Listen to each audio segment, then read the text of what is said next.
Di jantung kota Surabaya, di antara ganggang sempit yang dipenuhi asap rokok dan suara mesin motor yang meraung, ada satu nama yang dibisikkan dengan rasa takut. Arman. Dia bukan sekadar preman jalanan. Dia adalah legenda hidup yang menguasai dunia hitam, dikenal karena keberaniannya yang brutal dan kejam. Hujan mengguyur kota, membuat jalanan becek dan licin. Di sebuah gang sempit, seorang pemuda kurus berdiri gemetar di hadapan Arman. "Tolong bang, jangan!" Suaranya bergetar, tangannya terangkat seolah meminta belas kasihan. Tapi Arman tak peduli.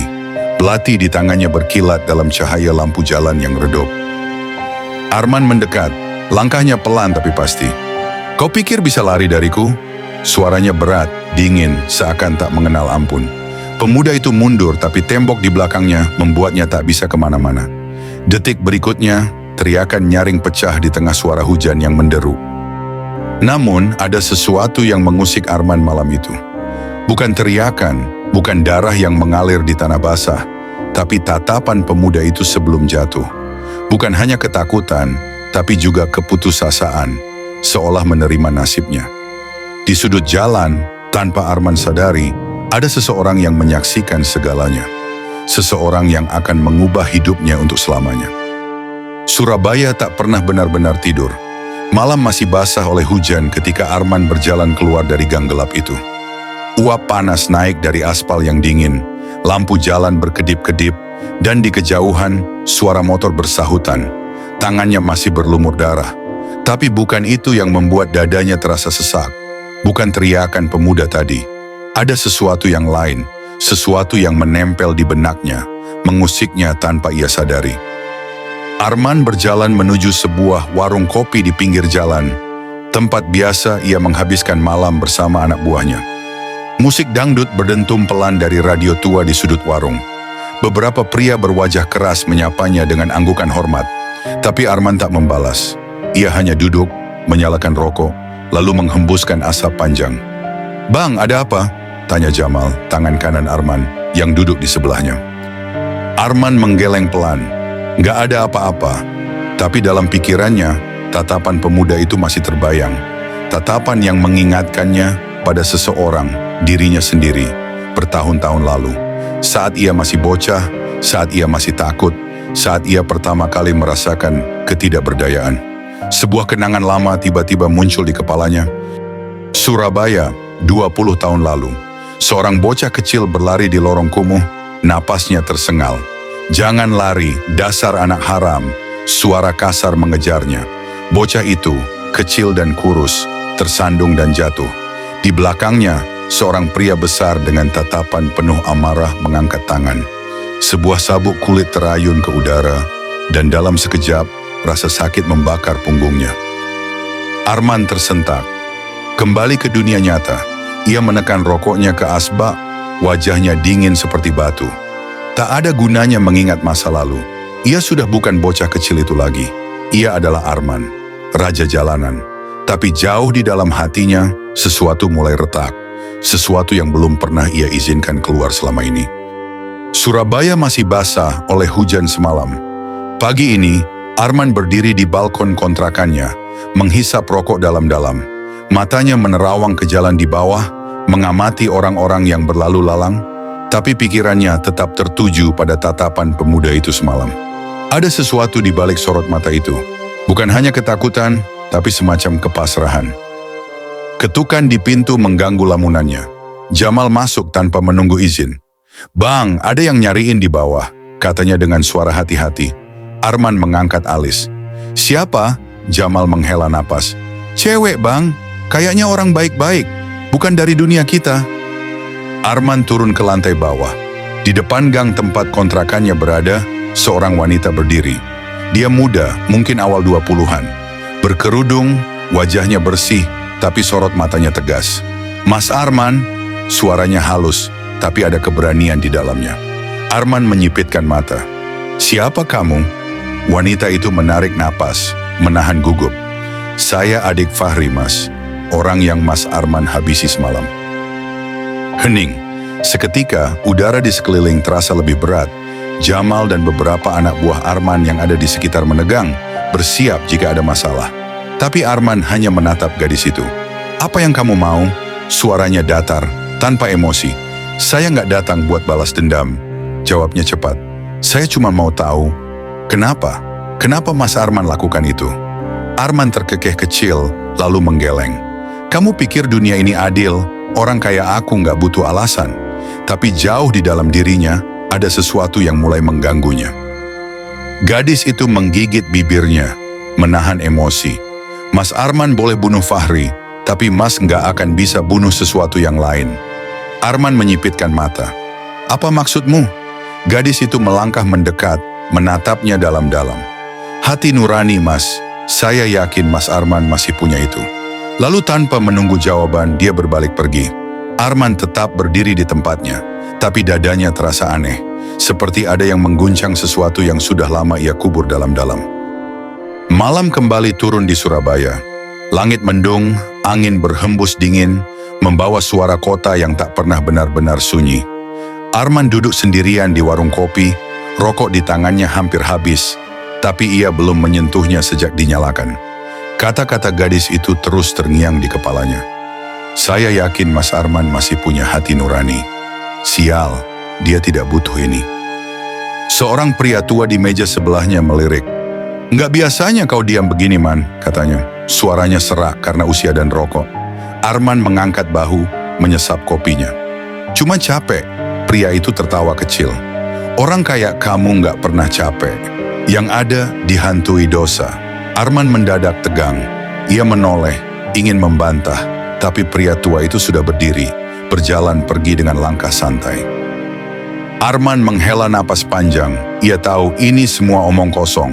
Hati nurani, dosa. Dunia ini bukan tempat untuk orang yang lemah. Tapi ketika ia berjalan pulang, sesuatu terjadi. Di ujung gang menuju kontrakannya, ia melihat sosok seseorang berdiri di tengah jalan. Cahaya lampu jalan redup, tapi Arman bisa mengenali wajahnya. Itu Fahri. Arman berhenti. Jantungnya berdetak lebih cepat. Ini tidak mungkin. Fahri sudah mati. Tapi di hadapannya, pemuda itu berdiri dengan tubuh kaku. Matanya kosong, kulitnya pucat. Arman meraih belatinya berjaga-jaga. "Apa maumu?" Suaranya berat, lebih kasar dari biasanya. Fahri tidak menjawab, dia hanya menatap. Lalu perlahan sudut bibirnya terangkat dalam senyum tipis yang menyeramkan. Dalam hitungan detik, lampu jalan tiba-tiba padam. Gang menjadi gelap total. Arman mundur selangkah, menajamkan pendengarannya. Sunyi, tak ada suara langkah, tak ada napas. Ketika lampu menyala kembali, sosok Fahri sudah menghilang. Arman merasakan bulu kuduknya meremang. Untuk pertama kalinya dalam hidupnya, ia merasakan sesuatu yang belum pernah ia rasakan sebelumnya. Arman masuk ke kontrakannya dengan napas memburu. Ia menutup pintu dengan kasar, mengunci rapat-rapat, lalu bersandar di dinding. Fahri sudah mati. Aku sendiri yang menghabisinya.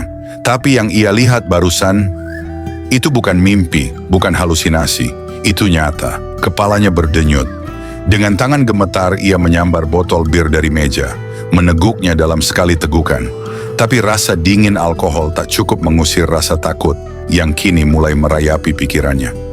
Suara ketukan pelan di pintu membuatnya tersentak. Jantungnya hampir melompat dari dada. Siapa di luar? Dengan gerakan cepat, ia menarik belatinya dari pinggang. "Bang Arman, ini aku, Jamal." Arman menghela napas lega. Sial, ia merasa seperti orang gila. Dengan cepat, ia menyimpan belatinya lalu membuka pintu. Jamal masuk dengan wajah serius. "Bang, ada yang nggak beres." Arman menarik kursi dan duduk. "Apa maksudmu?" Jamal menelan ludah. "Gue dapat kabar, ada yang nyariin Bang Arman. Bukan polisi, bukan geng lain, tapi orang-orang aneh." Arman menyipitkan mata. "Aneh gimana?" Jamal melirik ke arah jendela, seolah takut ada yang mendengar. "Gue dengar mereka ke warung-warung tanya soal Bang Arman. Tapi ada satu hal yang bikin bulu kuduk gue berdiri." Arman bersandar ke kursinya, menunggu Jamal melanjutkan. Jamal mendekat, suaranya nyaris berbisik. Mereka bilang, "Fahri belum mati." Arman tertawa kecil, tapi tanpa humor. "Omong kosong." Jamal menggeleng cepat. "Gue juga pengen percaya itu bohong, Bang. Tapi ada yang lihat dia jalan di daerah pasar turi malam. Darah Arman berdesir. Pasar turi itu dekat dengan tempat ia menghabisi Fahri. Dan bukan cuman itu. Jamal melanjutkan, suaranya semakin pelan. Mereka bilang, Fahri nggak bicara, cuman diam, cuman menatap. Dada Arman terasa sesak. Kata-kata Jamal seperti menegaskan apa yang ia lihat tadi malam. Arman berdiri, berjalan ke jendela, menatap keluar ke jalanan yang mulai sepi. Bang! Suara Jamal bergetar. Ini kutukan, Bang. Mungkin ini akibat dari semua yang kita lakuin selama ini. Arman menatapnya tajam. Jangan ngomong kayak orang bodoh, Mal. Tapi di dalam hatinya ia mulai bertanya-tanya. Apakah ini memang sebuah kutukan? Surabaya masih terjaga meski malam sudah larut.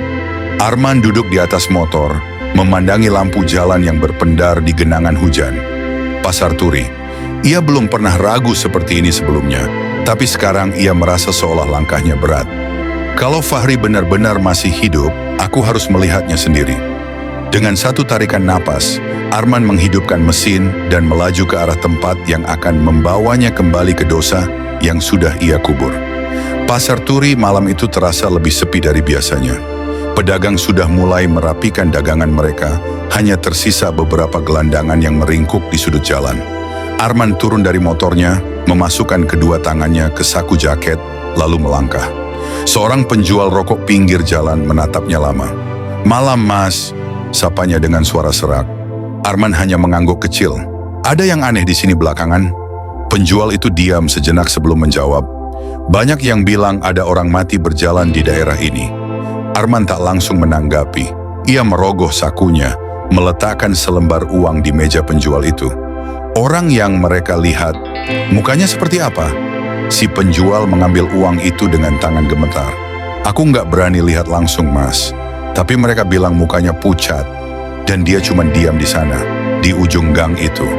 Arman mengikuti arah dagu pria itu menunjuk. Sebuah gang sempit, gelap, tanpa suara. Tiba-tiba udara di sekelilingnya terasa lebih dingin. Arman berjalan masuk ke dalam gang, langkahnya mantap meski perasaannya tak menentu. Setiap jejak sepatunya di atas aspal basah terdengar terlalu keras di telinganya sendiri. Lalu, di ujung gang ia melihatnya. Seorang pria berdiri membelakanginya. Kurus, tubuhnya sedikit membungkuk. Pakaiannya lusuh, seperti belum diganti berhari-hari. Tapi rambut dan bahunya, Arman mengenali siluet itu. Fahri, suaranya keluar lebih pelan dari yang ia maksudkan. Sosok itu tak bergerak, tak menjawab. Arman menelan ludah, mengambil langkah maju. Tapi sebelum ia bisa mendekat, sosok itu tiba-tiba berbalik. Dada Arman langsung terasa sesak. Wajah Fahri pucat seperti mayat, matanya kosong, dan bibirnya perlahan melengkung dalam senyum mengerikan. Tapi yang paling membuat Arman nyaris kehilangan keseimbangan adalah leher Fahri. Ada luka sayatan besar di sana. Luka yang Arman sendiri yang membuatnya. Arman membeku. Kakinya terasa berat, seolah akar tumbuh dari tanah dan mencengkeramnya erat.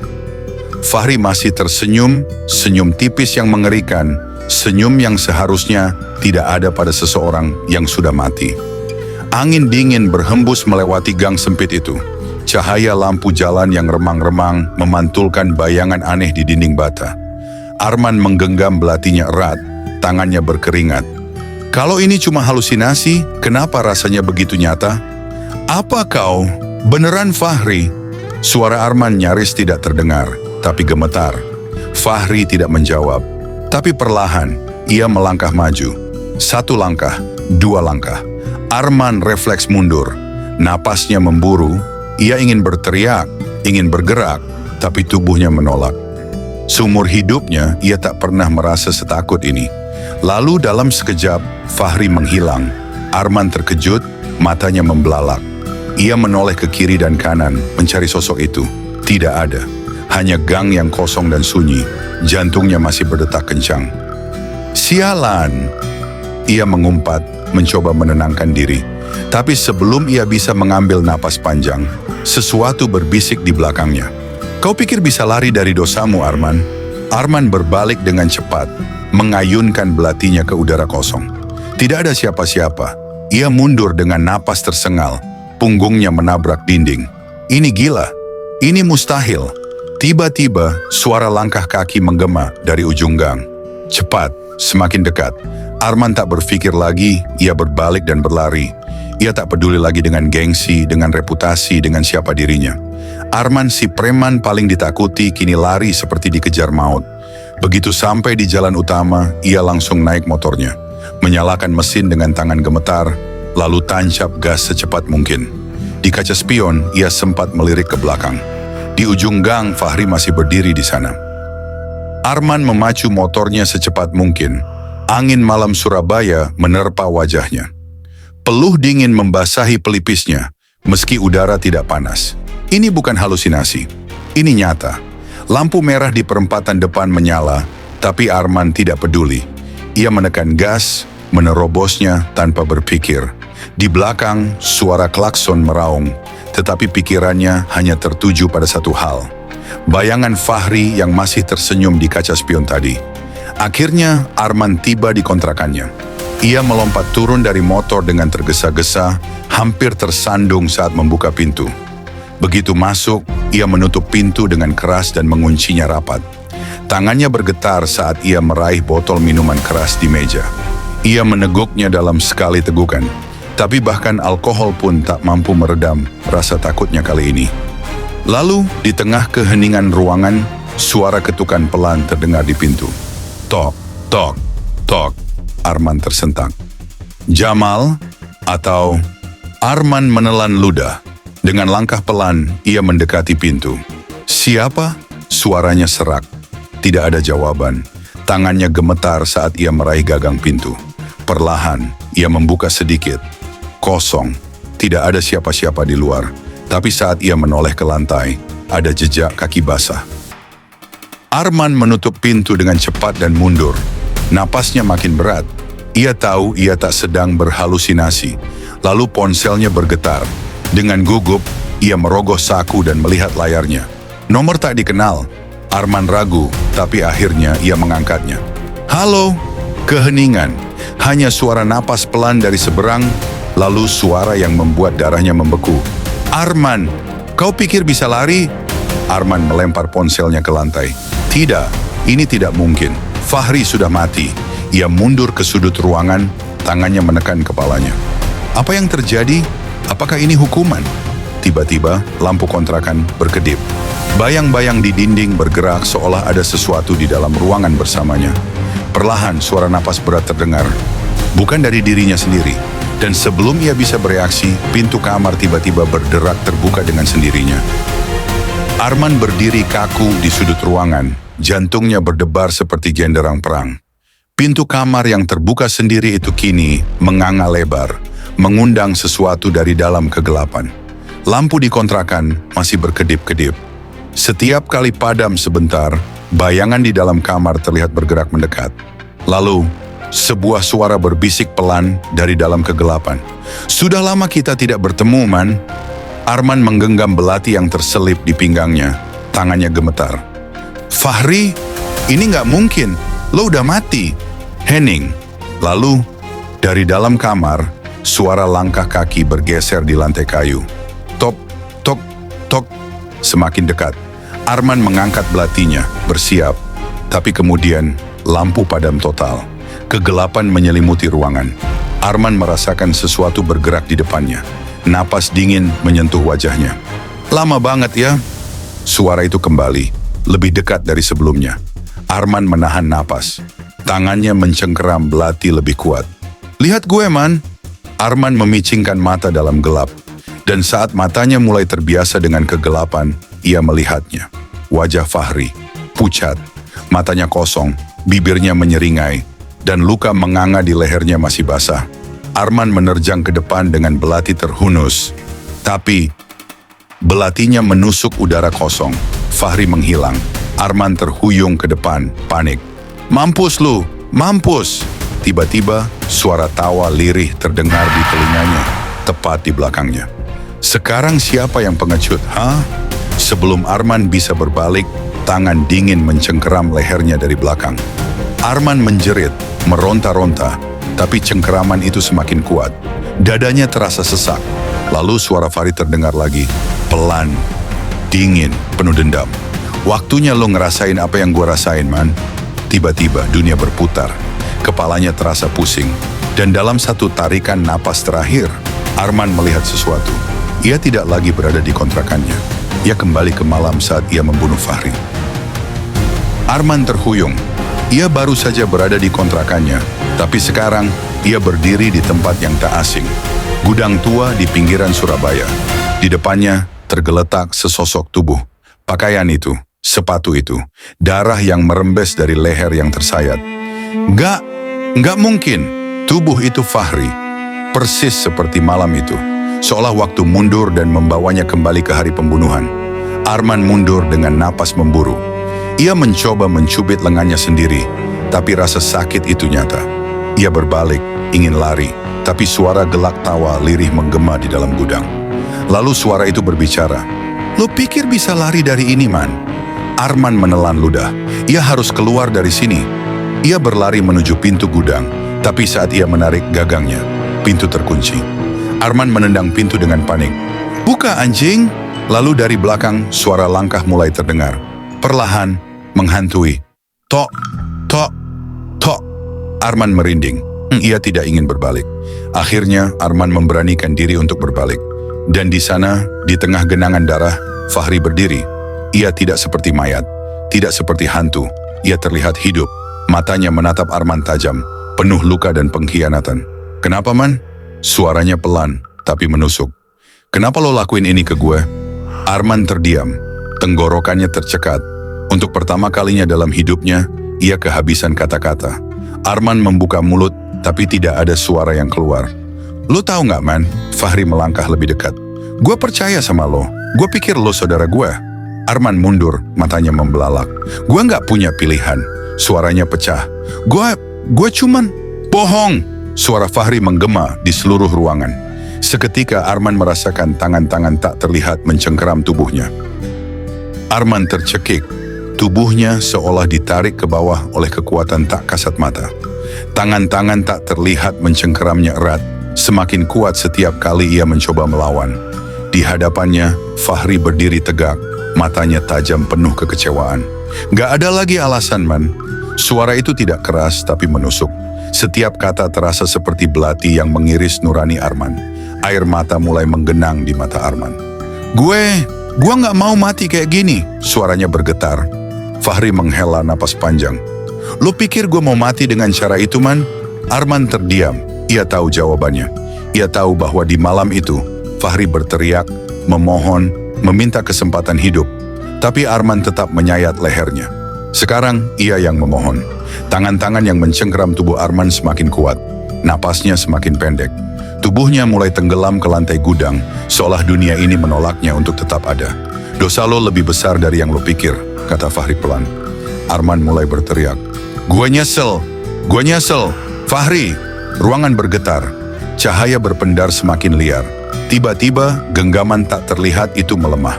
Fahri mendekat. Untuk pertama kalinya, ekspresinya bukan hanya amarah atau dendam. Ada kesedihan mendalam. "Kenapa baru sekarang, man?" Arman terisak, bahunya bergetar. Gue takut. Gue pikir kalau gue pura-pura lupa, semua bakal hilang. Tapi dosa gak pernah hilang, balas Fahri. Lo bisa lari dari orang, tapi lo gak bisa lari dari diri lo sendiri. Ruangan mulai memudar. Gudang itu perlahan menghilang, digantikan oleh kegelapan yang lebih luas. Arman merasa tubuhnya semakin ringan. Fahri berdiri dan menatapnya dalam-dalam. "Lo bisa terus dihantui, atau lo bisa menebusnya. Pilihannya ada di tangan lo, man." Lalu dengan suara yang lebih lembut, Fahri menambahkan, "Tapi gue udah gak bisa nunggu lagi." Dan sebelum Arman bisa menjawab, Fahri mulai menghilang. Arman terbangun dengan napas tersengal. Ia tidak lagi berada di gudang tua. Tidak ada darah, tidak ada Fahri, tidak ada tangan-tangan yang menariknya ke dalam kegelapan. Ia kembali ke dunia nyata. Ia mendapati dirinya tergeletak di lantai kamar kontrakan. Bajunya basah oleh keringat, dan di cermin yang retak ia melihat wajahnya sendiri. Pucat, penuh ketakutan. Tapi sesuatu telah berubah. Arman meraba lehernya. Tidak ada luka, tidak ada bekas cekikan. Tapi di dalam dadanya ada sesuatu yang belum pernah ia rasakan sebelumnya. Rasa takut yang tak bisa hilang, rasa bersalah yang tak bisa ditepis. Ia kini sadar, hantu yang paling menakutkan bukanlah yang datang dari luar, tapi yang ada di dalam dirinya sendiri. Arman bangkit perlahan, tubuhnya gemetar tapi kakinya bergerak menuju pintu. Ia membuka pintu kontrakan dan melangkah keluar. Udara Surabaya terasa lebih dingin dari biasanya. Dunia di luar masih berjalan seperti biasa, tidak ada yang berubah. Tapi bagi Arman, dunia tidak akan pernah sama lagi. Langkah demi langkah, ia menelusuri gang sempit, trotoar yang basah, hingga akhirnya berhenti di depan sebuah masjid kecil. Sesuatu dalam dirinya menariknya ke sana. Ia berdiri di depan pintu, ragu-ragu. Sudah bertahun-tahun sejak terakhir kali ia menginjakkan kaki di tempat ibadah. Namun kini, hanya di sinilah ia merasa bisa menemukan jawaban. Arman melangkah masuk. Seorang lelaki tua yang sedang duduk di dalam menatapnya sekilas, lalu tersenyum tipis tanpa berkata apa-apa. Arman berjalan ke sudut ruangan, lalu perlahan ia bersujud. Untuk pertama kalinya dalam hidupnya, ia tidak meminta uang, tidak meminta kekuasaan, ia hanya meminta ampun. Arman masih bersujud, air matanya jatuh membasahi sajadah. Ia tidak tahu berapa lama ia berada dalam posisi ini, tapi untuk pertama kalinya, ia merasakan sesuatu yang berbeda.